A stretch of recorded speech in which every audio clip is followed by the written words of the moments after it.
मैं कोई चीज़ कहना चाह रही हूँ, मेरा पार्टनर अवेलेबल नहीं है वो चीज़ सुनने की, मेरे अंदर वो चीज़ चल रही है, तो मैं चाहूँगी ना मैं किसी ना किसी को तो वो चीज़ सुनाऊँ। हेल्दी मैरिज वो होती है जिसमें आप इमोशनली स्टेबल हैं, कि आप बिना किसी डर के अपने पार्टनर से हर चीज़ खुल के बोल पा रहे हैं। मैरिज कॉन्फ्लिक्ट का सबसे मेन रीज़न क्या होता है, क्या कॉजेज़ होते हैं उसके? Emotionally stability, emotionally damage. ये जो छोटे छोटे कपल्स में आर्ग्यूमेंट्स होते हैं, ये कॉन्फ्लिक्ट में चेंज हो रहा है, ये इसका पहला साइन क्या होता है? जब आप इनसिक्योरिटीज रेज होने लग जाएंगे और आप मन ही मन में उन बातों को रखने लग जाओगे, आपका फ्रस्ट्रेशन आने लग जाएगा। अगर बच्चों की बात करें तो उनके ऊपर बहुत गहरा असर पड़ता है इन चीज़ों का। वो अपना लाइफ पार्टनर डिसीजन लेने के लिए भी 10 बार सोचेगा कि मुझे करनी है या नहीं करनी है, क्योंकि उसका जो पास्ट एक्सपीरियंस है वो बहुत बुरा है।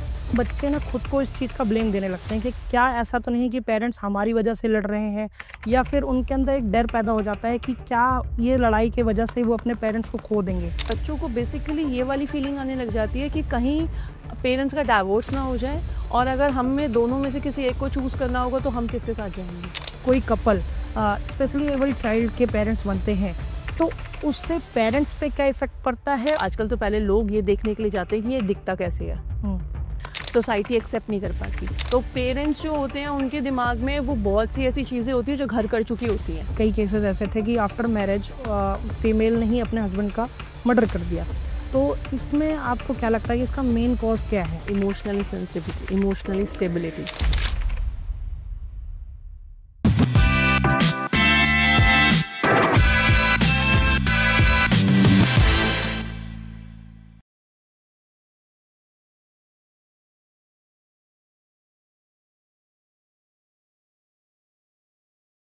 शादी वो बंधन है जो प्यार, भावना और जिम्मेदारियों के धागे से दो जिंदगियों को जीवन भर जोड़कर रखता है। पर आजकल शादी एक समस्या बन गई है और क्राइम फैक्टर बन गई है। नमस्कार, आप सभी देख रहे हैं SGT पल्स। मैं हूं आपका होस्ट हर्ष त्रिपाठी, और आज हम जिस विषय पर बात करने वाले हैं वो है मैरिज कॉन्फ्लिक्ट और पेरेंटिंग। इस टॉपिक पे बात करने के लिए हमारे साथ मौजूद हैं doctor Deepali Dagar, clinical psychologist, जिन्होंने अपने 6 साल के एक्सपीरियंस में 100 से भी ज़्यादा कपल्स और फैमिलीज़ को काउंसलिंग के थ्रू हेल्प प्रोवाइड की है।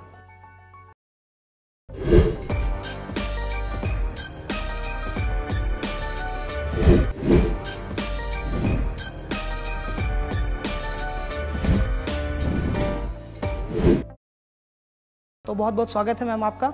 थैंक यू सो मच मुझको इनवाइट करने के लिए, और शादी जैसे पवित्र बंधन के ऊपर बात करने के लिए आपने मुझे बुलाया, उसके लिए बहुत बहुत धन्यवाद। Thank you ma'am. मैम, आपके अकॉर्डिंग हेल्दी मैरिज और हेल्दी रिलेशनशिप क्या है? मेरे अकॉर्डिंग हेल्दी मैरिज वो होती है जिसमें आप इमोशनली स्टेबल हैं, प्लस आप एक दूसरे की रिस्पेक्ट करते हैं, म्यूचुअल अंडरस्टैंडिंग है, आपका कम्युनिकेशन, आपका कॉन्वर्सेशन जो आप करते हैं वो बहुत अच्छा है। मतलब आपको ये नहीं सोचना पड़ता कि आप किसी और से बात करने से पहले आपको सोचना पड़े एक बार को। तो वो एक हेल्दी रिलेशनशिप की ही निशानी होती है कि आप बिना किसी डर के अपने पार्टनर से हर चीज़ खुल के बोल पा रहे हैं। तो मैम, मैरिज कॉन्फ्लिक्ट का सबसे मेन रीज़न क्या होता है, क्या कॉजेज़ होते हैं उसके? Emotionally stability, emotionally dynamic. जब आपको ये लग रहा है कि आपके कनेक्शंस, आपके इमोशंस आपके पार्टनर के साथ मैच ही नहीं कर रहे हैं।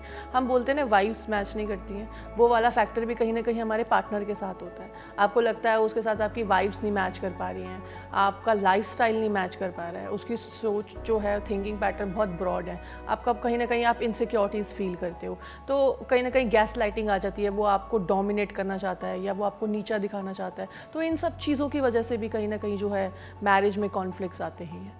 ये जो छोटे छोटे कपल्स में आर्ग्यूमेंट्स होते हैं, ये कॉन्फ्लिक्ट में चेंज हो रहा है, ये इसका पहला साइन क्या होता है? कैसे हमें पता चलेगा कि इसका सिंबल क्या है? जब आप इनसिक्योरिटीज रेज होने लग जाएंगे और आप मन ही मन में उन बातों को रखने लग जाओगे, आपका फ्रस्ट्रेशन आने लग जाएगा, और वो फ्रस्ट्रेशन आपके बात करने के एक तरीके से ही झलकने लग जाएगा कि आपके मन में कुछ चल रहा है लेकिन आप उसको बोल नहीं पा रहे हो। तो ये फर्स्ट निशानी होती है जब इमोशंस जो हैं आपके वो एग्रेशन में कन्वर्ट हो जाते हैं, क्योंकि इंटरनली सबकॉन्शियसली हम तो कुछ और ही सोच रहे होते हैं। और मैम, अगर कपल्स एक पेरेंट भी हैं और अगर वो पेरेंट होते हुए इस कॉन्फ्लिक्ट के एक्सपीरियंस में आते हैं, तो बच्चों पे क्या इसका असर पड़ता है, या फिर उनके मेंटल हेल्थ पे क्या इसका इफेक्ट पड़ता है? देखो, मेंटल हेल्थ पे तो हर किसी की इफेक्ट करता है, चाहे वो पेरेंट्स हो चाहे वो बच्चे हों। अगर बच्चों की बात करें तो उनके ऊपर बहुत गहरा असर पड़ता है इन चीज़ों का। अगर हम हमसे खुद से ही अंदाज़ा लगाते हैं, हम भी कभी आइडल, हम भी अपने पेरेंट्स को आइडल कपल देखते हैं कि अगर मेरे मम्मी पापा अच्छे से रह रहे हैं तो जब मैं मैरिज करके जाऊंगी तो मेरे पार्टनर के साथ भी मेरी ऐसी ही बॉन्डिंग होगी। तो जब हम खुद ही पहले कॉन्फ्लिक्ट्स देख रहे हैं, उस स्टेट ऑफ माइंड में हैं कि हमारे पेरेंट्स ऑलरेडी अच्छे से नहीं कर पा रहे हैं, सोसाइटी में लाइफस्टाइल की वजह से, ऐसा नहीं है कि सिर्फ एक ही घर है, ऐसे पता नहीं एक साथ कितने ऐसे घर मिल जाएंगे जहाँ पर सेम पैटर्न से कॉन्फ्लिक्ट्स हो रहे हैं, लाइफस्टाइल में दिक्कत हो रही है, जिसकी वजह से वो बच्चा एग्जामिन कर रहा है, वो बच्चा वो देख रहा है, तो कहीं ना कहीं वो ट्रॉमा बन जाना, इनसिक्योरिटीज़ बन जाना, वो अपना लाइफ पार्टनर डिसीजन लेने के लिए भी 10 बार सोचेगा कि मुझे करनी है या नहीं करनी है, क्योंकि उसका जो पास्ट एक्सपीरियंस है वो बहुत बुरा है। इमोशनली वीक हो जाते हैं, इमोशनली वीक हो जाते हैं बच्चे, तो वो सेंसिटिविटी, एक्चुअली इमोशनली सेंसिटिविटी आ जाती है और वो सेंसिटिविटी कैसे भी नहीं जा पाती।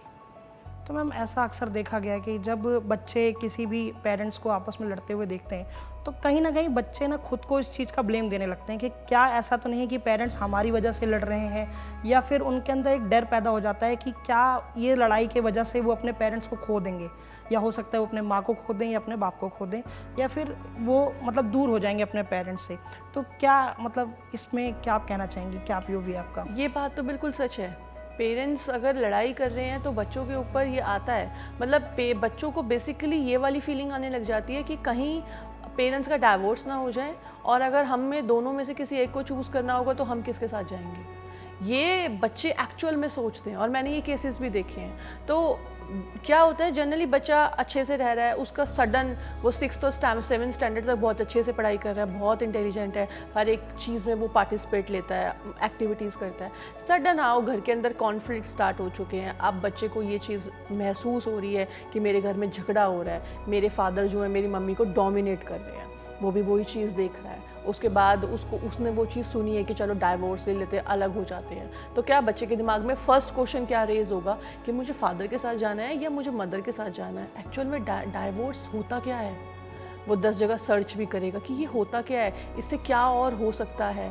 तो बेसिकली बच्चा फिर कहीं ना कहीं ये एग्जामिन करेगा, कहीं वो थोड़ा सा ना घुटने लग जाएगा, अगर मैं वैसे बोलूँ तो वो घुटन भी फील करेगा कि पता नहीं अब मैं कोई चीज़ बोलूँ या ना बोलूँ, कहीं मदर उसको गलत एग्जामिन ना कर ले। क्योंकि ऐसा होता है जब पेरेंट्स फ्रस्ट्रेट होते हैं ना तो वो गुस्सा भी बच्चों के ऊपर निकलता है, इसीलिए बच्चे के अंदर वो वाई मी वाली भी फॉर्म आ जाती है कि मतलब अगर मैंने कुछ बोला है ना तो शायद मेरे पेरेंट्स मेरे पे ना भड़कें, या भगवान मेरे साथ ही ऐसा क्यों कर रहा है, या मुझे ही ऐसे पेरेंट्स क्यों दिए हैं। तो ये एक्चुअल में सोसाइटी में हो रहा है।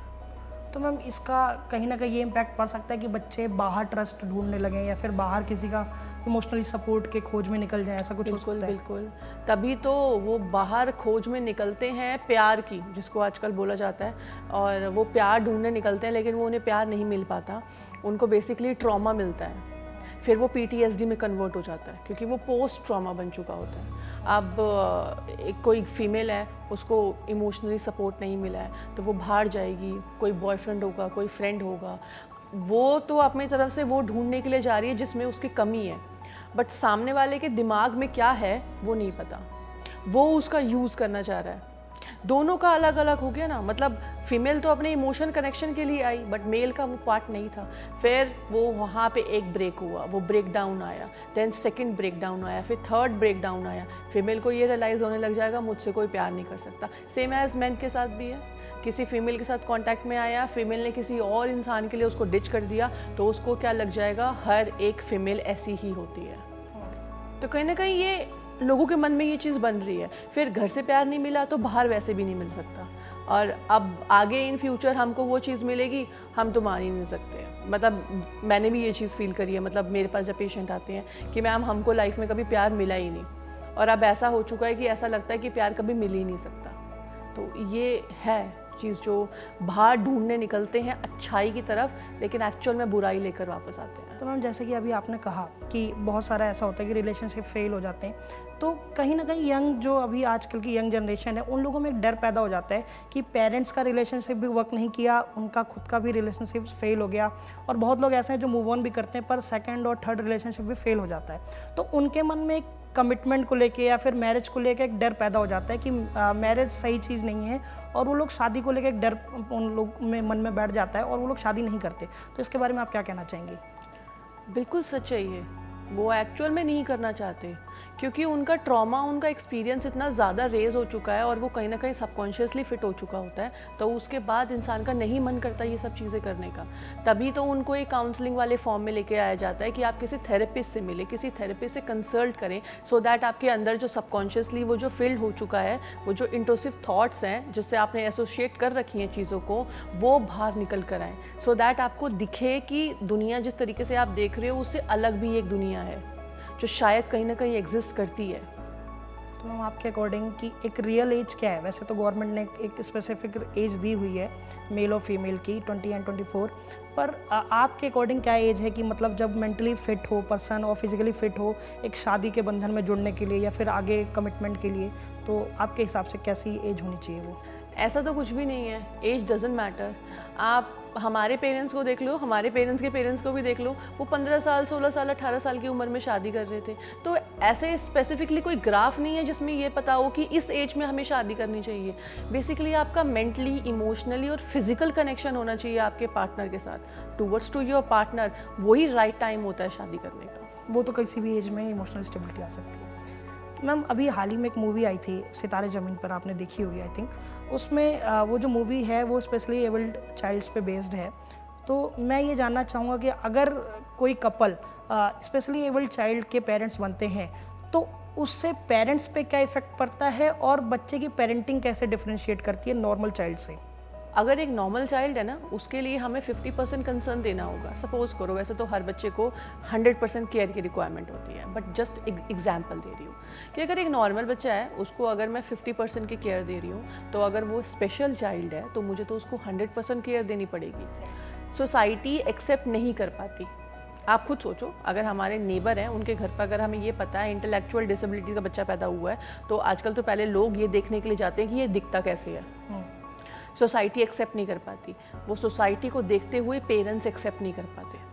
बट आजकल तो पेरेंट्स भी मैं देख रही हूँ, आई डोंट नो क्या चल रहा है, लेकिन इंस्टाग्राम मतलब सोशल मीडिया प्लेटफॉर्म पे वो लोग अपने ही उन डिसेबल बच्चों को लेकर आते हैं जस्ट बिकॉज ऑफ वो लाइक्स लेने के लिए, है ना, वो अपने आप को व्यूज़ दिखाने के लिए वो उन्हीं बच्चों का फ़ायदा उठा रहे हैं।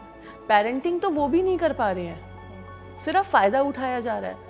अगर आपको एक्चुअल में पेरेंटिंग करनी है तो फादर एंड मदर दोनों का रोल, सपोर्टिव रोल बहुत ज़रूरी है बच्चे के साथ। आप उसको कहाँ पर बिहेवियर थेरेपी हो रही है, कहाँ पे ऑक्यूपेशनल थेरेपी की रिक्वायरमेंट है, उसे कहाँ जाना चाहिए, बेस्ट टू बेस्ट क्या ट्रीटमेंट उसके लिए अलॉट करना चाहिए, ये चीज़ों की ज़्यादा रिक्वायरमेंट होती है। और उसमें पेरेंट्स का मेंटली अवेलेबल होना बहुत ज़रूरी है।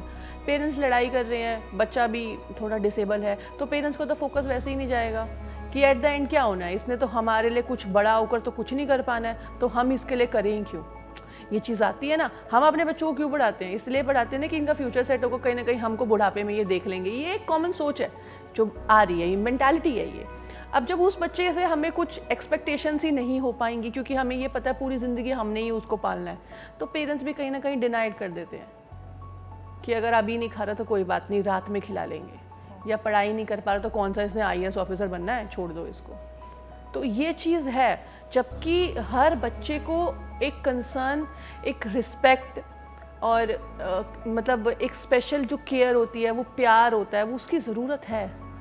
और मैं कहती हूँ हम नॉर्मल जितने बच्चों को करते हैं उनसे अधिक बहुत ज़्यादा हमें स्पेशल जो हमारे चाइल्ड होते हैं उनको ज़रूरत होती है, क्योंकि वो एक्सप्रेस नहीं कर पाते अपने इमोशंस, उन्हें नहीं पता।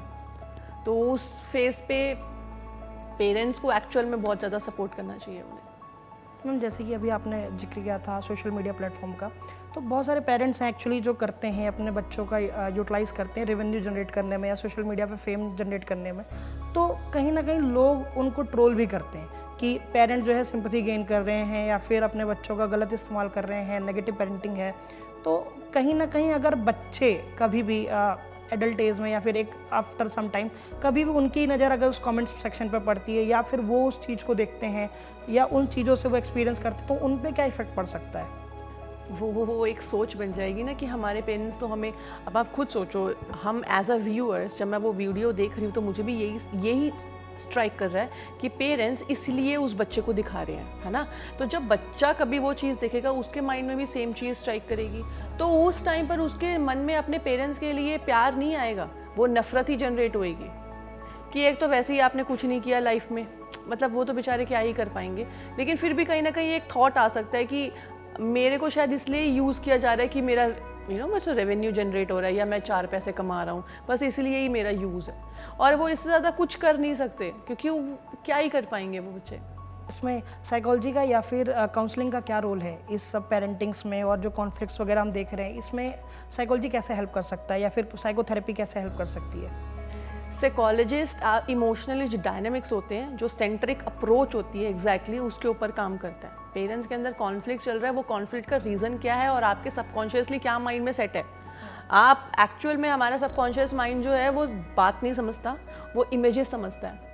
तो अगर कॉन्फ्लिक्ट्स का नाम आ रहा है तो झगड़ा ही आ रहा है इमेज में, ब्रेन में, इमेज में वही बन रहा है। तो पेरेंट्स जो होते हैं उनके दिमाग में वो बहुत सी ऐसी चीज़ें होती हैं जो घर कर चुकी होती हैं, उसी की इमेज एक सेट हो चुकी होती है, उसी की वजह से कॉन्फ्लिक्ट्स होते हैं। तो साइकोलॉजिस्ट उन्हीं कॉन्फ्लिक्ट्स के ऊपर काम करता है जो सबकॉन्शियसली ऐड हो चुके हैं, सो दैट जब वो निकलेंगे, वो डिस्प्यूट होंगे तो नए थॉट्स जनरेट होंगे और अपना प्रोस्पेक्टिव चेंज होगा और अपने पार्टनर को देखने का तरीका चेंज होगा। ये तो काम करता है साइकोलॉजिस्ट अपनी कपल थेरेपी में। अब जब बच्चों के पॉइंट ऑफ व्यू से पता है तो बिहेवियर एनालिसिस होता है, कॉग्निटिव इम्पेयरमेंट्स होते हैं, इंटेलेक्चुअल डिसेबिलिटीज़ होती हैं, उनके ऊपर ऑक्यूपेशनल थेरेपीज़ होती हैं, इंटरपर्सनल थेरेपीज़ होती है। मतलब देयर आर ह्यूज, मतलब बहुत थेरेपीज़ हैं जो कि एक साइकोलॉजिस्ट ड्यूरिंग द सेशन अपने जो भी उसके किड्स होते हैं, जो भी बच्चे आए होते हैं, उन पे अप्लाई होता है। बट बच्चों के ऊपर आप डायरेक्टली थेरेपीज़ नहीं लगा पाते, वो हम पेरेंट्स के ऊपर लगाते हैं। बच्चों के लिए हम play therapy, art therapy, music therapy, इन सब थेरेपीज से उनसे काम करते हैं, बिकॉज वो एक चाइल्ड थेरेपिस्ट करता है। साइकोलॉजिस्ट, चाइल्ड थेरेपिस्ट, वही प्रोफेशनल जो होता है वो बच्चों के ऊपर काम करता है। बिकॉज उन्हें नहीं समझ में आएगा अगर मैं बोलूँगी कि ये नहीं उठाना आपने, उन्हें लगेगा यही उठाना है। तो इसलिए हम उनके साथ खेल खेल में उनके जो इमोशंस होते हैं उनको ठीक करते हैं, उनका एंगर ठीक करते हैं। तो बेसिकली मेन उद्देश्य साइकोलॉजिस्ट का ये होता है कि इन फ्यूचर जब वो बड़ा हो तो वो जो ट्रॉमास उसके पास्ट में है या कोई भी किसी भी तरीके की उसको परेशानी है, वो उस चीज़ का फेस आउट ना करे आगे। मैम, हाल ही में अभी हमने देखा है, सोशल मीडिया पे भी आया, न्यूज़ पे भी आया है और हर कोई जानता है कि मैरिज में बहुत सारे क्राइम केसेस भी आ रहे हैं। जैसे भी रिसेंटली कई केसेस ऐसे थे कि आफ्टर मैरिज फीमेल ने ही अपने हस्बैंड का मर्डर कर दिया। तो इसमें आपको क्या लगता है कि इसका मेन कॉज क्या है? Emotionally sensitivity, emotionally stability. ऐसा नहीं होता कि जब इंसान बाहर अफेयर कर रहा है तो वो सिर्फ इंटीमेसी के पॉइंट से कर रहा है, वो इमोशंस ढूंढता है। इमोशनली स्टेबिलिटी चाहिए होती है। मैं कोई चीज़ कहना चाह रही हूँ, मेरा पार्टनर अवेलेबल नहीं है वो चीज़ सुनने की, मेरे अंदर वो चीज़ चल रही है, तो मैं चाहूँगी ना किसी को तो वो चीज़ सुनाऊँ। ये होता है। तो अगर अब वो घर पे कोई नहीं सुन पा रहा होगा तो मैं बाहर जाऊँगी, क्योंकि मेरे मन में वो बात चल रही है। वो एक बात 10 बात बनाएगी, मुझे शेयर करना है, किससे करूँ वो शेयर? तो वो इंसान बाहर जाकर इमोशनली जिससे कनेक्ट होगा वो उसी से जाकर वो चीज़ शेयर करेगा। हाँ, ये गलत है, ये एक, मैं मानती हूँ ये चीज़ गलत है, लेकिन ये गलती ही हम ही स्टार्ट करते हैं, क्योंकि हम इमोशनली अवेलेबल ही नहीं है अपने पार्टनर के पास। 2 लोग एक कमरे में बैठे हैं तो दोनों फ़ोन चला रहे होंगे, रैदर देन वो दोनों आपस में बैठकर बातें कर रहे हो। बच्चा होगा, तीसरा बच्चा भी फ़ोन ही चला रहा होगा या वो टीवी देख रहा होगा, लेकिन वो ये पूछना ज़रूरी नहीं समझेंगे कि आज तुम्हारा दिन कैसा गया, या आज तुमने घर पर क्या कुछ नया करा, या तुम्हारा ऑफिस में कैसा दिन था, या आज तुमने कैसे कैसे अपना स्ट्रगल करा, या आज खाना खाया था टाइम पर या नहीं खाया था, घर पर कौन कौन से ऐसे काम थे जो वो उसको मतलब ना अप्रिशिएट करे कि आज तुम सुंदर लग रही हो, आज तुम अच्छी लग रही हो, या वो अपने मेल कैंडिडेट को बोले कि मैंने खाना पैक कर दिया है ना, आज घर जल्दी आ जाना, हम साथ में मिलकर खाना खाएंगे। वो चीज़ें ख़त्म हो चुकी हैं अब हर कोई बस फ़ोन से कनेक्ट है। लेकिन ये बातें जब फ़ोन पे हम सुनते हैं तो हमें बहुत अच्छा लगता है, क्योंकि हमें ऐसा लगता है वो तो आइडियल कपल है, हमारी लाइफ में तो ऐसा नहीं है। क्यों? क्योंकि एक्सपेक्टेशंस तो यहाँ हैं और एफर्ट्स अगर मुझे करने हैं तो वो बिल्कुल डाउन है। तो इस वजह से भी ये सब चीज़ें जो हैं वो दिन पर दिन और बढ़ती जा रही है, फ्रस्ट्रेशन बढ़ती जा रही है।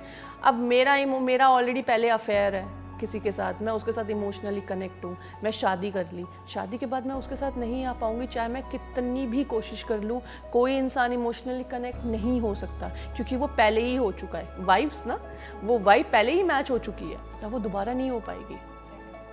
अब जब नहीं हो पाएगी तब वो दोबारा, वो जब लड़का अपनी तरफ से कोशिश करेगा फीमेल पार्टनर की तरफ वो कोशिश करने के लिए वो वो अपना वो उसके लिए तो बिल्कुल न्यू है ना, तो वो तो अपनी तरफ से वो प्यार, वो एक स्पार्क दिखाएगा, लेकिन वो फीमेल एक्सेप्ट नहीं कर पाएगी क्योंकि वो पहले ही ऑलरेडी एक बॉन्ड में है।